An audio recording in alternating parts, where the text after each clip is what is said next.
morning. 2 years ago, President Obama was here to tout this building and this business as a symbol of the success of his stimulus.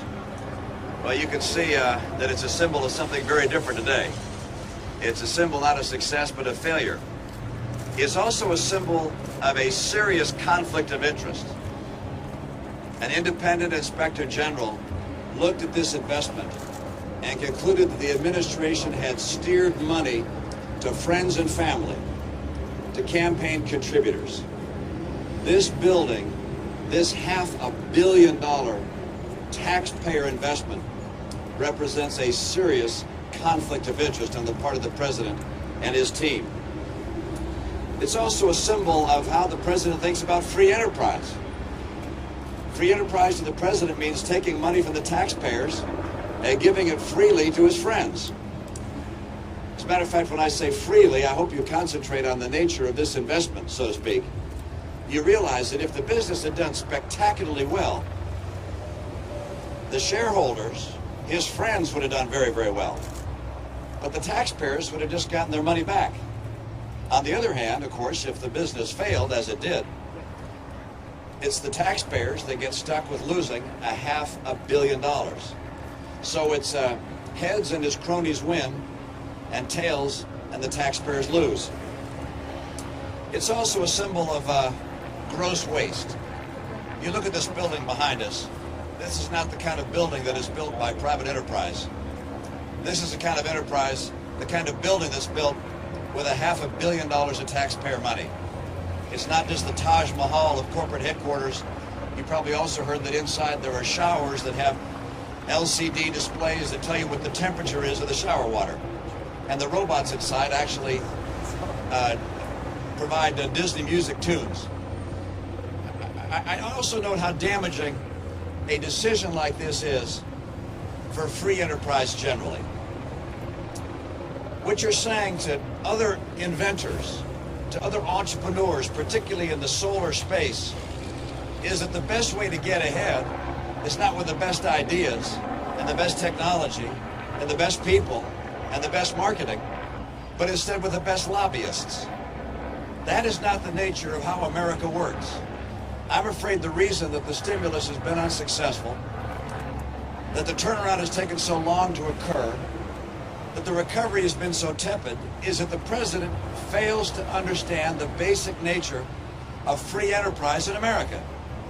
He thinks that government-dominated decisions like this make America stronger. They make us weaker. They send the wrong message. And the symbol of a serious conflict of interest is something which is extraordinarily troubling to me, and I believe to a lot of people across this country. So with that as an introduction, I'm happy to take questions that you might have.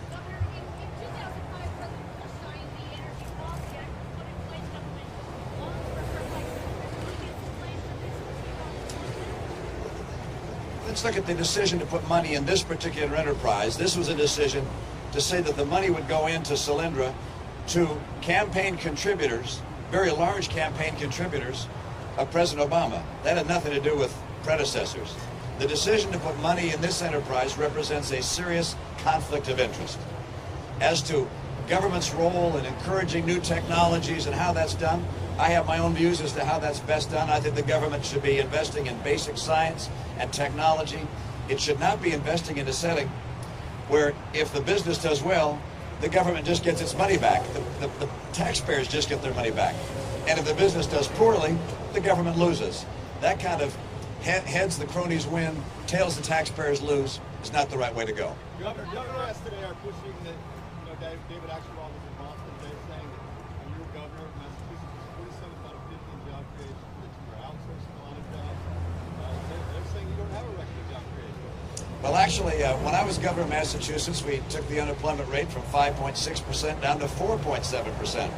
I think 4.7% is a pretty good number. My guess is the people of America would be very pleased if they could see a number like 4.7%. I'd hope to be able to get there if I were president, but I can tell you that my experience in the economy tells me how it is businesses make decisions to hire people in America. I want to use that knowledge to get Americans working again. The idea of 23 million American families out of work or stopped looking for work or underemployed is unacceptable. And crony capitalism like this did not help. Governor.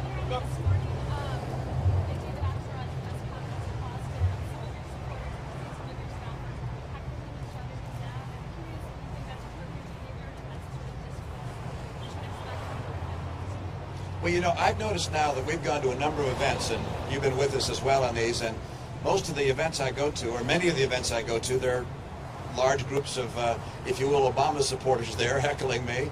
And at some point you say, you know what, sauce for the goose is sauce for the gander. If they're going to be heckling us, well, we're not going to sit back and play by very different rules. If the president's going to have his people coming to my rallies and heckling, why, we'll show them that, you know, we conservatives have the same kind of a capacity he does. Governor, why did you find the need to be so secretive coming here today? Can you explain when was the last time you created jobs in the private sector? Was it during your time at Bain Capital? Because you left that company in your capacity in the late 1990s. And also, we asked why is there so much secrecy surrounding this event? One of your advisors said you're afraid that President Obama will try to shut it down. I think that there are people who don't want to see this event occur, don't want to have questions asked about this particular investment, don't want to have people delve into the idea that the president took $500 million of taxpayer money and devoted it to an enterprise that was owned in large measure by his campaign contributors. This is serious conflict of interest. This ought to be a big story. And I think there are a number of people among the president's team that don't want that story to get out. We want to make sure it did. So and by the way, as to the times that I was involved at Bain Capital and the Olympics and as governor, why, those are things that are matters of public record. You get the dates on when I was at Bain Capital, and then when I went to the Olympics and what we did at the Olympics, and then when I became governor of Massachusetts and what we did there. Last time you created jobs in the private sector was... Stop you from doing this? Pardon? Your campaign aide suggested that the president would have tried to stop you from doing this. I just think that we wanted to make sure that we would be able to have this event without it being shut down. We recognized we would not be able to be on the property across the street, and this is public property, and so we felt that if we came here, that we'd be able to carry it off. So your time at the Olympics... Yes.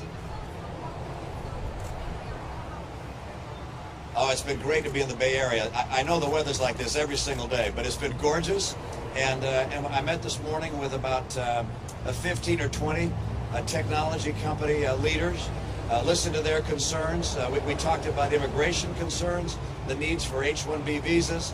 We spoke about the failure in education that's occurring in this country. We spoke about the repatriation tax and how that's making it harder to get capital into America to build new jobs here. So we talked about a whole series of issues that they felt were important, and their response, and of course the contributions of people from the community to my campaign, are very encouraging, very heartening.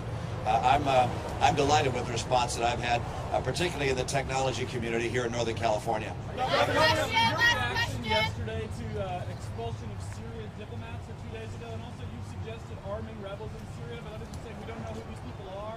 Is that a responsible course of action? It's important for us to take whatever action we can as the leader of the free world to help move Syria from being dominated by a ruthless tyrant who's killing thousands of his own people. And that would include working with Saudi Arabia and Turkey to encourage them to be arming those that are combating the current tyrant. To also provide, hopefully, places of safety for people inside the country, to provide them from security from the kinds of attacks which occurred by their own government, by tanks from their own military. And the decision to expel the diplomats is, of course, the right thing to do, but obviously a very small matter in something as significant as the course of Syria. I hope we understand that Syria and what's going on there is a ray of sunshine in the Middle East, because you have a very dangerous tyrant who has allied his country with Iran, which is seeking to become a dominant power in the Middle East. And Syria is the headquarters of Hamas. It's Iran's only Arab ally. Syria is the route for arming Hezbollah and Lebanon. It is important to see a change in leadership in Syria, important to slow down the expansion of Iran's ambitions, and at the same time to strengthen the opportunity for a more free and representative form of government. So I hope the president takes a position of leadership. America is not a nation which characteristically it leads from behind. We lead, and the world looks to American leadership. And the idea of simply following the Kofi Annan peace plan, that has not gotten us to a point where the people in Syria are safe, nor is it advancing in the way I think we could be advancing a leadership posture that worked with our allies there to make sure that, and our friends there, to make sure that the insurgents have the capacity they need to protect themselves and to execute regime change.